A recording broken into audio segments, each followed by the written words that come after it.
اللهم صل على سيدنا ونبينا ومولانا محمد النبي الأمي وآله وأصحابه وبارك وسلم. اللهم افتح علي فتوح العارفين بحكمتك وانشر علي رحمتك وذكرني ما نسيت يا ذا الجلال والإكرام. صلى الله تعالى على خير خلقه سيدنا محمد وآله وأصحابه أجمعين برحمتك يا أرحم الراحمين.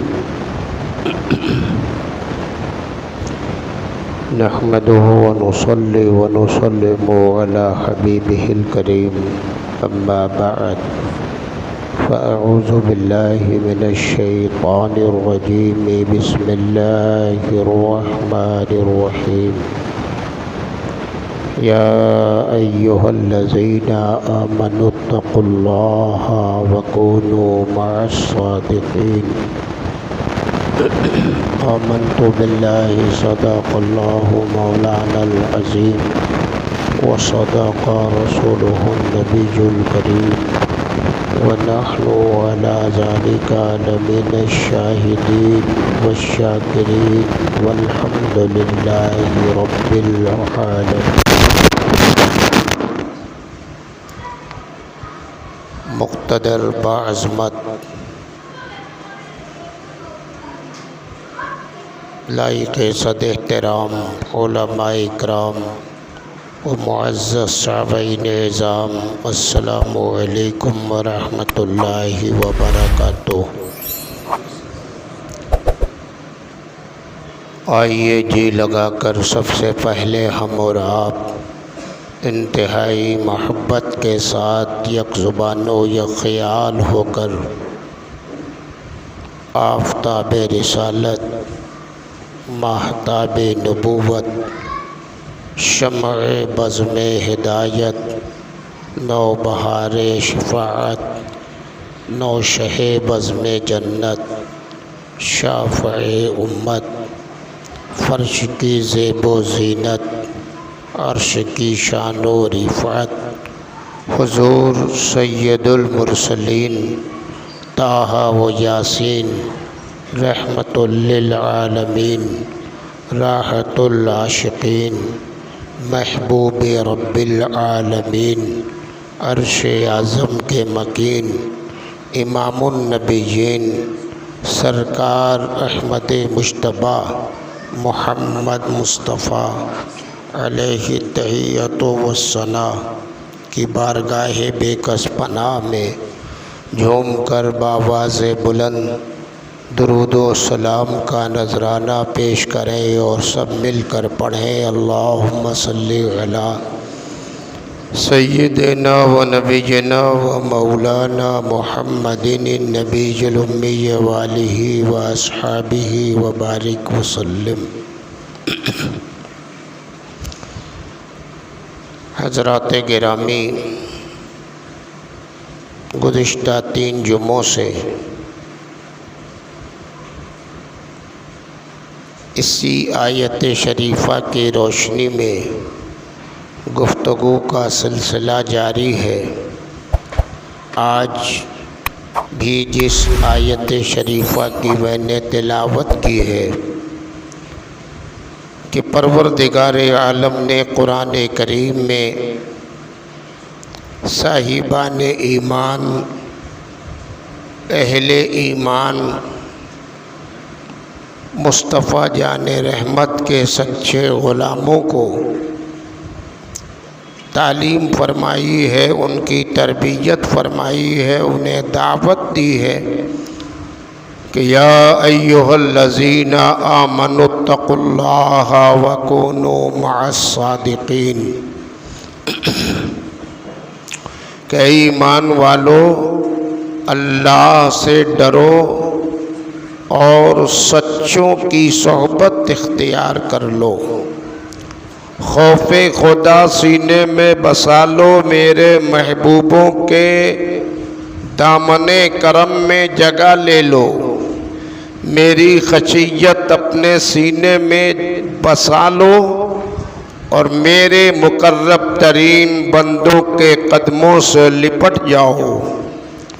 یہ دونوں کام اگر تم نے شروع کر دیے اور اس پر قائم ہو گئے تو دنیا بھی تمہاری سنور جائے گی، آخرت بھی تمہاری نکھر جائے گی۔ دنیا و آخرت میں جسے دونوں جہان میں بھلائی چاہیے، دونوں جہان میں کامرانی اور کامیابی چاہیے، دونوں جہان میں عزت چاہیے، وقار چاہیے، سربلندی چاہیے، دونوں جہان میں جسے سرخروئی چاہیے، بس اس کے واسطے یہ نسخہ کیمیا ہے کہ اس نسخے پر عمل کرے، یقیناً کوئی اس کی بڑائی اور بلندی کو روک نہیں سکتا، اللہ کی رحمت سایہ فگن ہو جائے گی۔ اللہ والوں کی صحبت میں آنے والے اور خدا کے محبوب بندوں سے رشتہ عقیدت قائم رکھنے والے کبھی سرنگوں نہیں ہوتے، رسوا نہیں ہوتے، ذلیل نہیں ہوتے۔ اللہ کی رحمت ان پر سایہ فگن ہوتی ہے جو خدا والوں کے قدموں سے لپٹے ہوتے ہیں۔ اولیاء اکرام کی شان و عظمت کیسی بلند و بالا ہے۔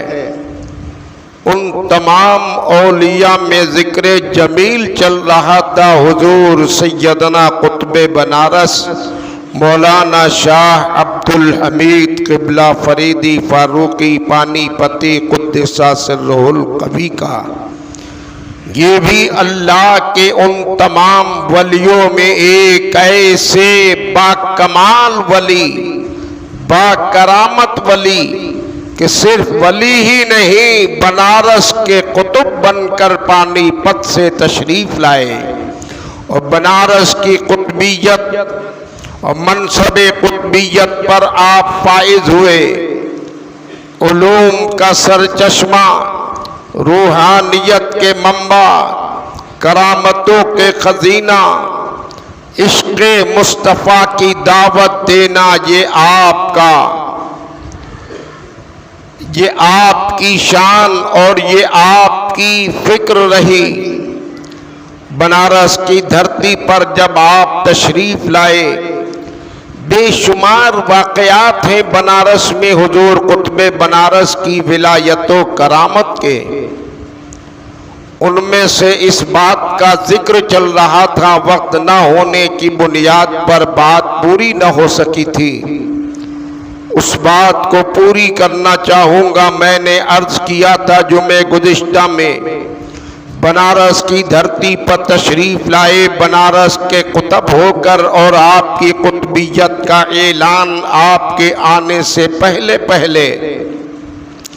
بنارس کے وہ قطب جنہیں حضرت مولانا رضا علی علیہ رحمت و رضوان کہتے ہیں، جن کا مزار مبارک لاٹ پر ہے، آپ نے پیش گوئی فرما دی تھی، اعلان فرما دیا تھا، پوری قوم کو اور جماعت کو بتا دیا تھا کہ میرے بعد بنارس کے قطب کی حیثیت سے مولانا عبد الحمید ایک جوان سال 18 سال کی عمر رکھنے والا پانی پت سے آ رہا ہے۔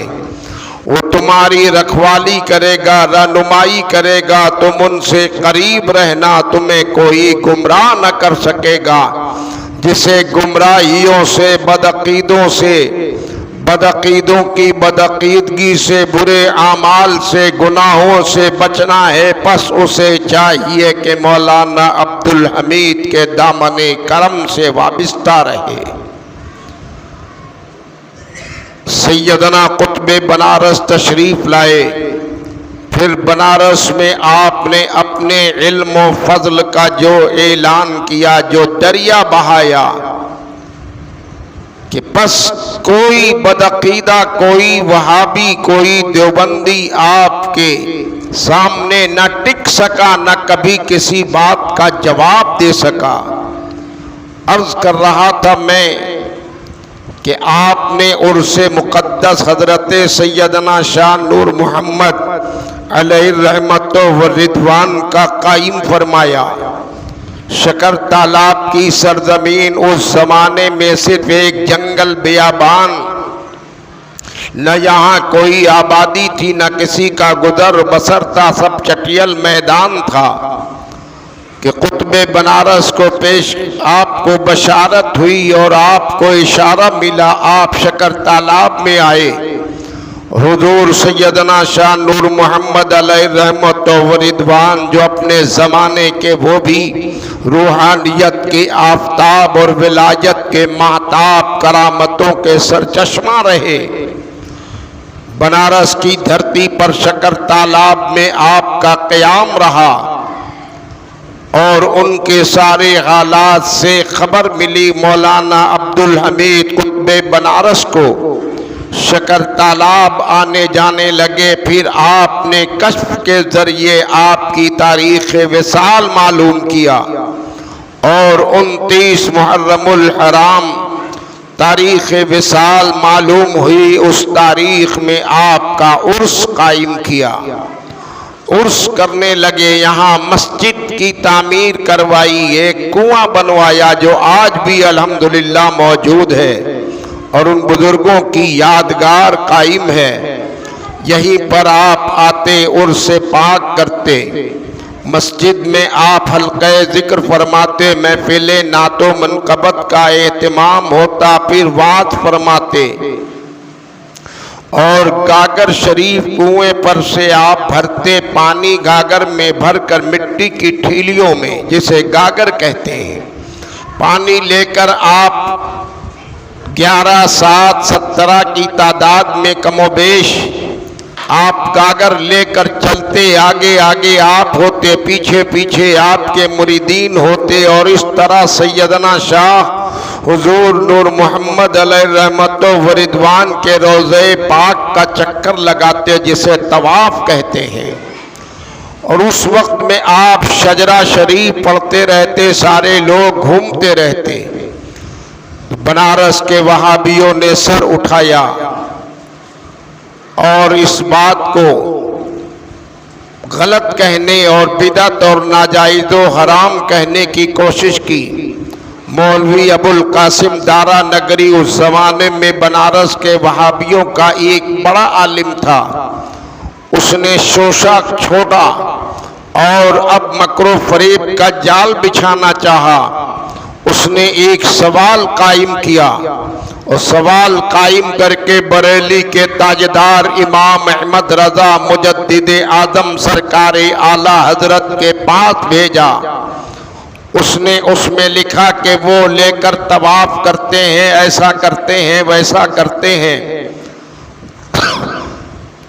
مطلقاً اس طرح کی باتیں لکھی کہ سرکار اعلیٰ حضرت نے اس کے نفی میں اس کا جواب دیا اور آپ نے فرما دیا ایسا کرنا خلاف شرع ہے، ایسا کام نہیں کرنا چاہیے۔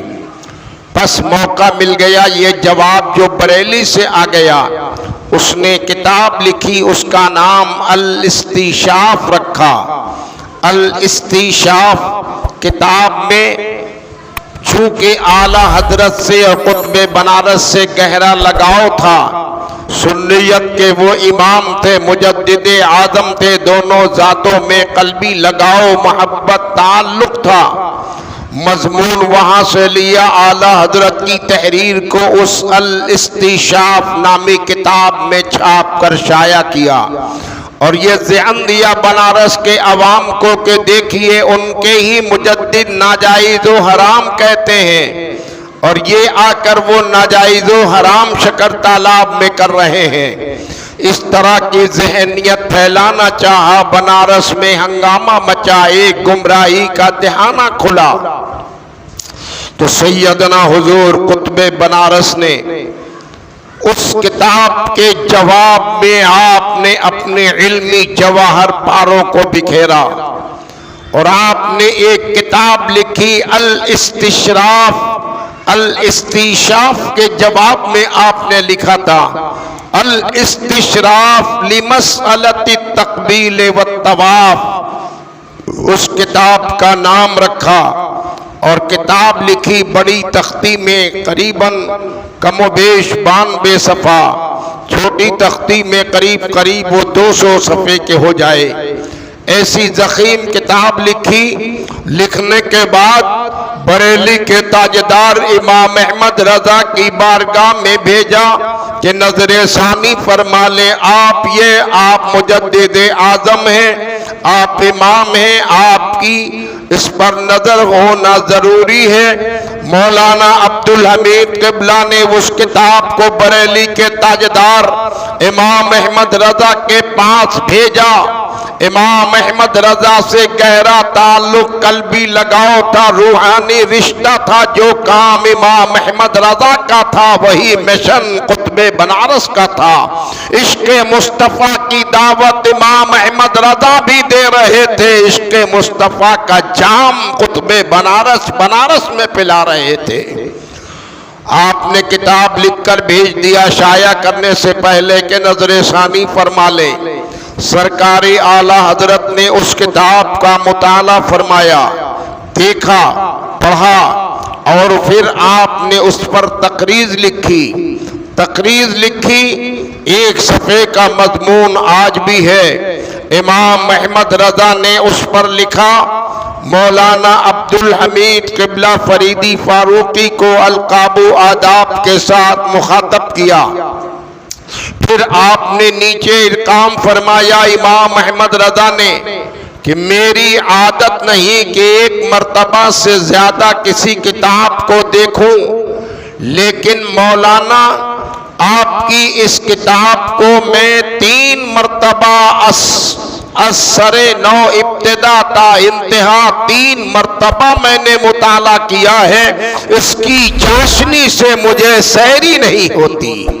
الحمدللہ، اتنا علمی فیضان اور علمی دلائل اور ضابطے اور دستور کے ساتھ جب آپ نے لکھ دیا تو امام احمد رضا نے یہ لکھنے کے بعد نیچے لکھا، ہاں ان شرطوں اور ان ضابطوں کے ساتھ یہ تقبیل و طواف جائز ہی نہیں، امر مستحسن ہے، آپ کیجئے بھی کرائیے بھی، بہتر کام ہے۔ یہ کتاب الحمدللہ الاستشراف لمسألۃ التقبیل والطواف جو قطب بنارس نے لکھی، آج تک دنیا کے کسی وہابی کے اندر یہ دم خم نہ ہوئی کہ اس کا جواب کوئی لکھ دیتا، اور امام احمد رضا نے بھی تائید فرما کر آپ کے علمی فیضان کا لوحہ منوا لیا۔ وقت پھر اجازت نہیں دے رہا، باتیں تشنا ہے، پھر آئندہ بیان ہوں گی۔ وآخر دعوانا ان الحمدللہ رب العالمین۔ السلام علیکم۔